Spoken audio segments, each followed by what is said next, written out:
Thank you, Jim. So, yes, I'm going to talk about, give a brief overview of EPUB 3.1, which is the next major revision of the EPUB standard. So I'm not going to talk about superhero today. Who's familiar with EPUB in this room? Okay, some of you. So what is EPUB? It's basically a distribution and interchange format standard for digital publications and documents, and it's developed by the IDPF, International Digital Publishers Forum. It's a non-profit organization, consortium, a bit like W3C. And basically, it's, EPUB is a way to provide structured and semantically enhanced web content, be it HTML, CSS, SVG, packaged in a single file for easy delivery. A way to see it is a static website in a zip. A bit of history about EPUB. It started back in 1999 by the OEBPS specification as the OEBPS specification for open ebook publication structure. Then there were 2 more revisions to this specification. And then in 2005, the Open eBook Publishers Forum became the IDPF, changed its name. And the OEBPS was targeted as interchange of documents. And they started to work on a format that could also be used for delivery. And they changed its name. It became EPUB. And EPUB version 2.0, because it was the second version of this set of standards, became a specification, a recommendation in 2007. In 2010, there was another minor revision to EPUB, which also included fixed layout documents. It's basically EPUBs that cannot reflow, that cannot fit, that cannot adapt to the device's size. In 2011, EPUB 3 became a recommendation, and with this version, it introduced various things like the ability to use HTML5 in the EPUB, so you have much more semantics. You can use rich media in it.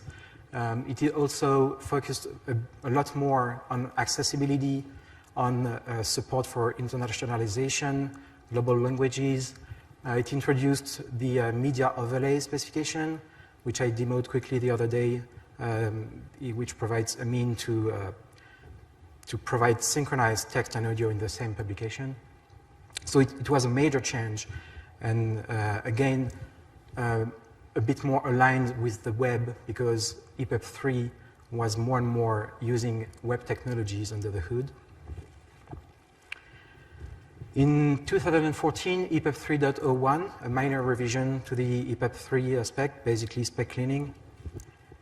And now, last year, the mid of last year, work has started on EPUB 3.1, which is the next major revision of EPUB 3. So what we can see with this progress of the progress of the format is that there is more and more focus on accessibility, and there is a real convergence with the web. So in the future, what we could see possibly is W3C portable web publications becoming a replacement for EPUB. Portable web publication is a concept. It basically started as a white paper created by the Digital Publishing Interest Group at W3C. It's an interest group that where both the IDPF and W3C collaborates together to work on the future of digital publications based on the web technologies. So the real proof, really, that EPUB becomes more aligned with the web is that we now have an IDPF memes Twitter account. I strongly advise to follow it. So what's the scope of the EPUB 3.1 revision?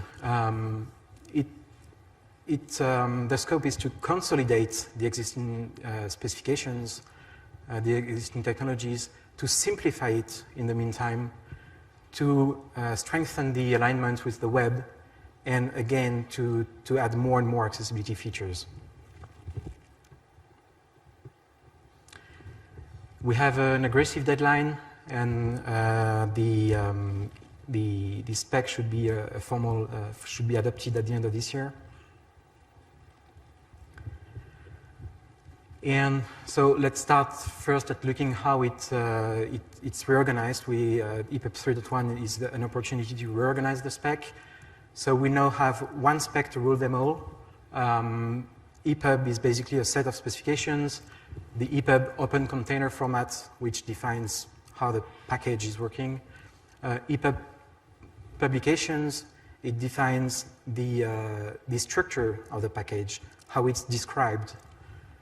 EPUB content documents define what you put inside the EPUB. EPUB media overlays, I already told you about that. So this set of specifications were not easily referenceable from other specifications or for communication. There was no umbrella specification for them. In EPUB 3.1, this is gonna change, and this URL in this slide is the URL to the umbrella specification, which references all the other modular specs. What changes in the organization? So there is this new umbrella EPUB specification. Another detail is that EPUB publication is now called EPUB package, and the definition of the navigation document is now moved to the EPUB package spec before it was in the EPUB navigation document spec, in the EPUB content documents spec. So now I'm going to briefly present some of the major changes of this new revision. Luxon, no more X. Ta-da! EPUB 3.1 will allow the HTML syntax to be used for content documents. This is quite a big change. It's going to be mandatory for reading systems to support that feature, but it's going to be optional for authors. So publishers who are used to produce XHTML documents can keep on using this workflow.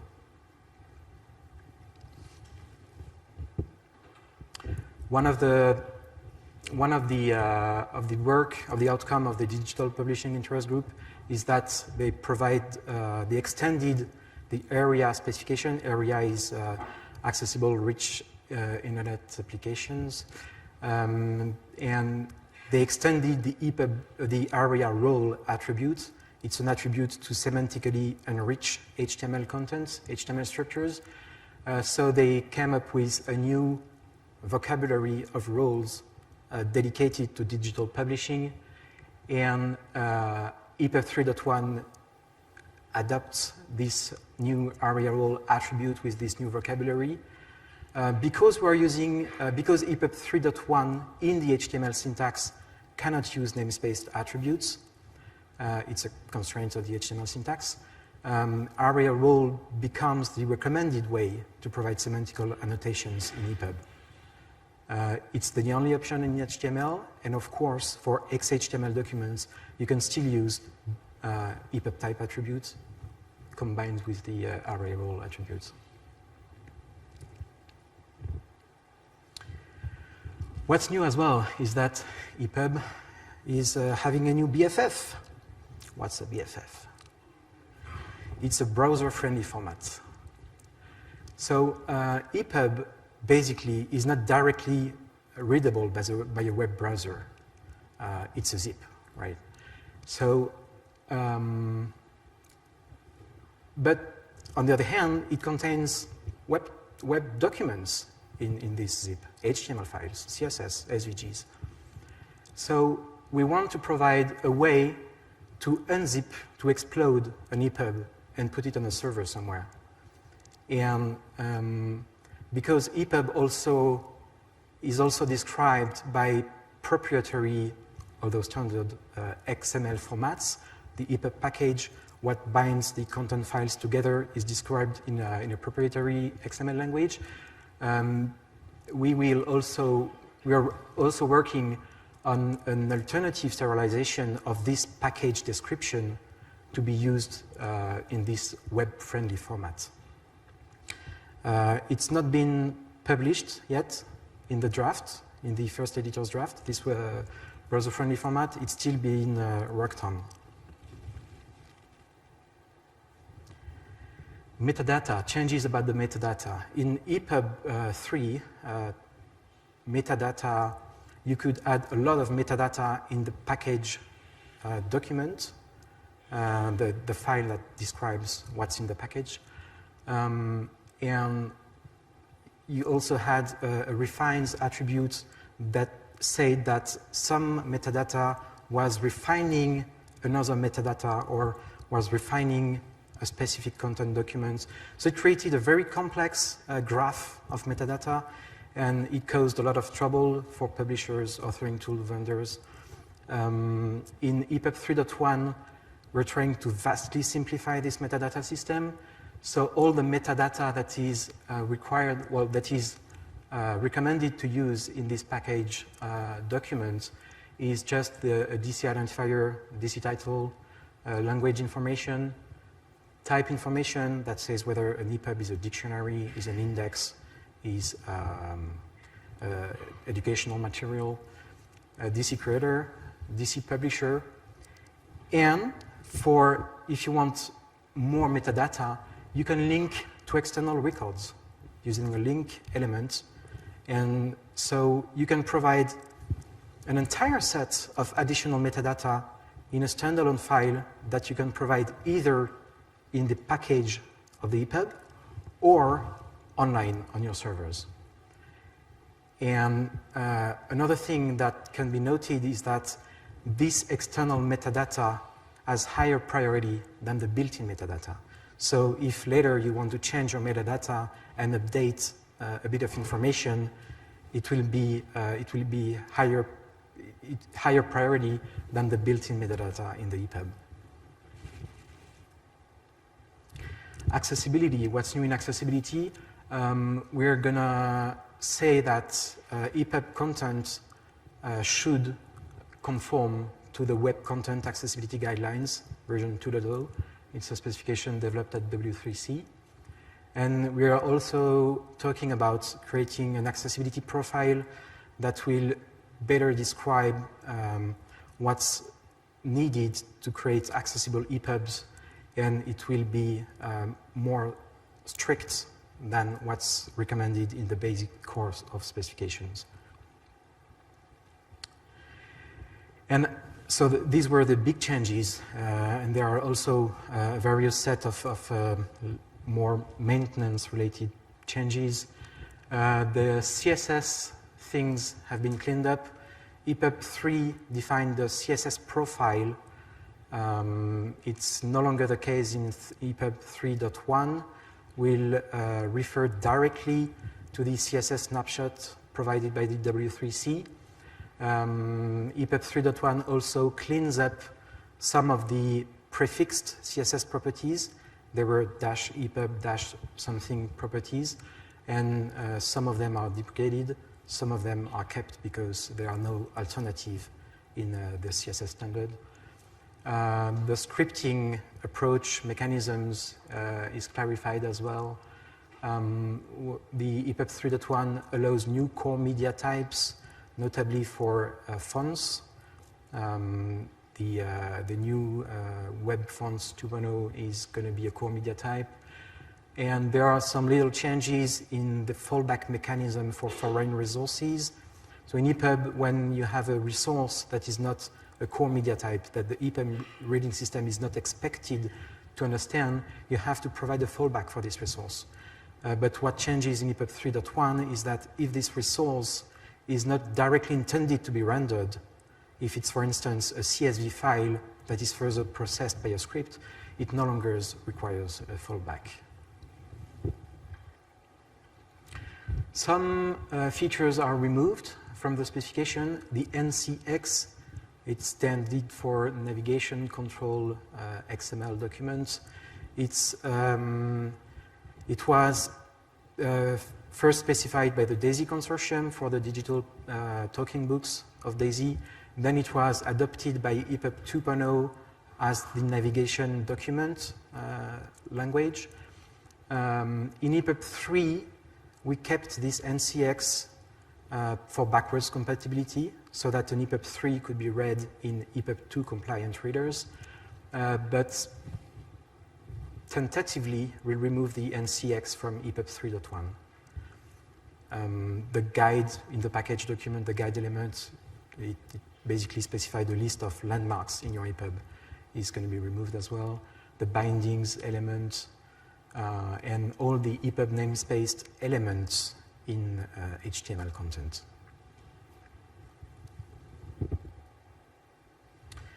So, EPUB needs you. Know that we have a first draft. What can you do? Well, please review it. I'm just putting it there. I know no one reads the drafts, but, well, we can dream. So there is this first editor's draft here, idpf.org/epub/3.1/spec/epub-spec.html.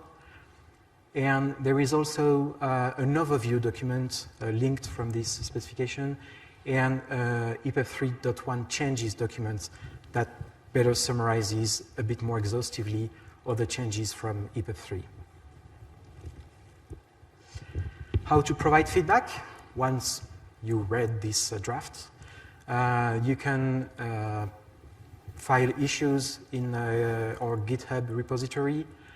You can send emails to the EPUB working group mailing list. It's a Google Groups which is open to anyone, and there are public archives. And you can ask the chairs, Marcus Jöling and Zvia Zigman. I also want to note that there will be an EPUB summit in Bordeaux, in France, in April 7 and 8 this year. It's an event organized both by the IDPF, the Redium Foundation, who develops the redium.org base for EPUB reading system, and the EDR Lab, which is a European digital reading lab.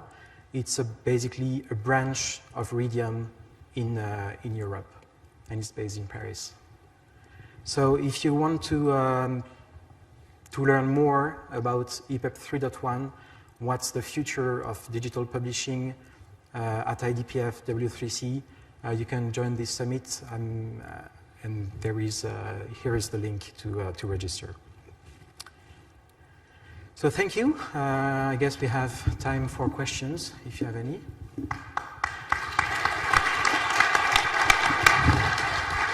Thank you, Roman. Right, any questions for Roman?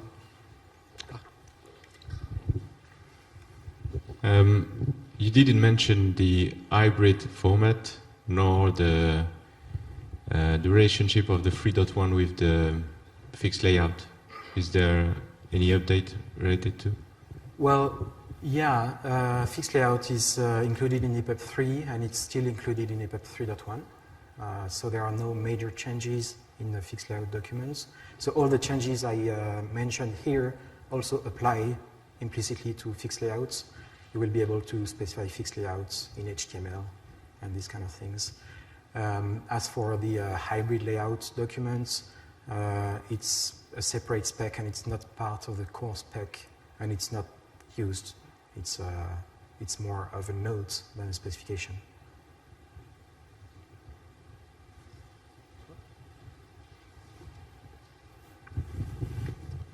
I must confess that I'm only familiar with EPUB 2.0, but at that time I have been struggling with footnotes, so I was wondering if there's any support for printed media CSS in the new standard. You didn't mention it.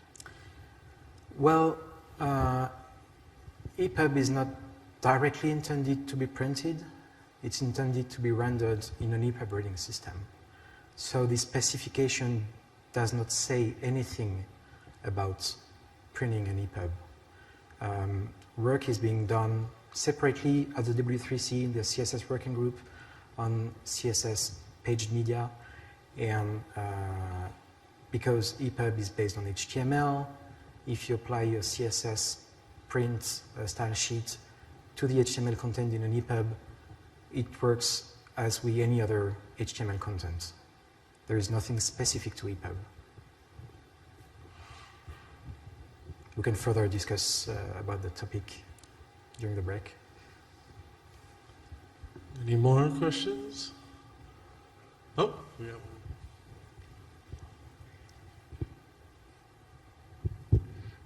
I'm Michael Müller-Hillebrand from Docufy.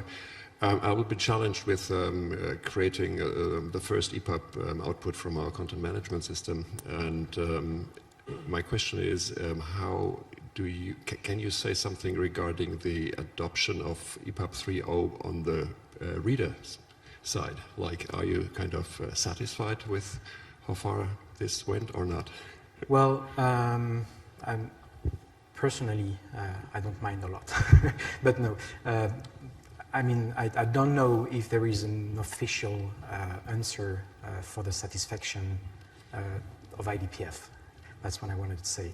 But in terms of adoption, it started slowly because there was this chicken and egg situation when reading system developers didn't want to provide compliance with the EPUB 3 spec until there were actual content using these formats. And on the other hand, publishers didn't want to produce EPUB 3 until there were reading systems available. So it started quite slowly, but in the past few years, it increased a lot. And many, many major publishers now produce EPUB 3. For instance, Hachette, the group, produces EPUB 3. And there are a lot of EPUB 3 compliant reading systems. So it's totally feasible to read EPUB 3 in any platform. For simple literature, it's also possible to create EPUB 3 that is backwards compatible with EPUB 2 reading system. So yeah, I would say that generally people involved in the EPUB 3 world are satisfied with the adoption. Yeah. Adoption of EPUB 3.1 will be another challenge though. All right. Oh.